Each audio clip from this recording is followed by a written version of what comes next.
Welcome to the Slop Temple. We pray this video helps. You start by opening Wattpad and loading the exact story or chapter you want read aloud. Once there, make sure your device's text-to-speech permission is enabled and pick a voice in your phone or computer settings. This affects tone and speed. You also need to verify the story isn't restricted.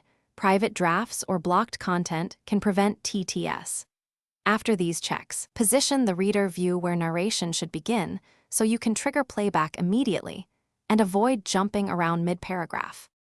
Now activate Wattpad's Reader TTS by tapping the play or read aloud icon in the story view. If you don't see it, open the Accessibility or Reader Options menu.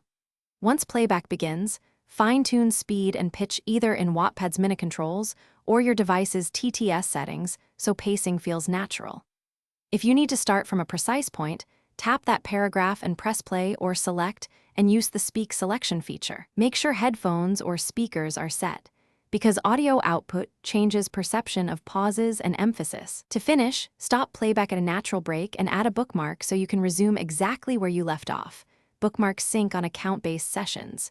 If you want a local file, use your device's screen recorder or audio capture while TTS runs, then trim the file. If audio won't start, first restart Wattpad and confirm microphone/TTS permissions. Make sure offline mode isn't enabled.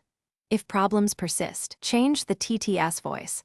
Sometimes a different engine resolves language or pronunciation errors quickly. Thanks for watching. Consider subscribing if we helped you.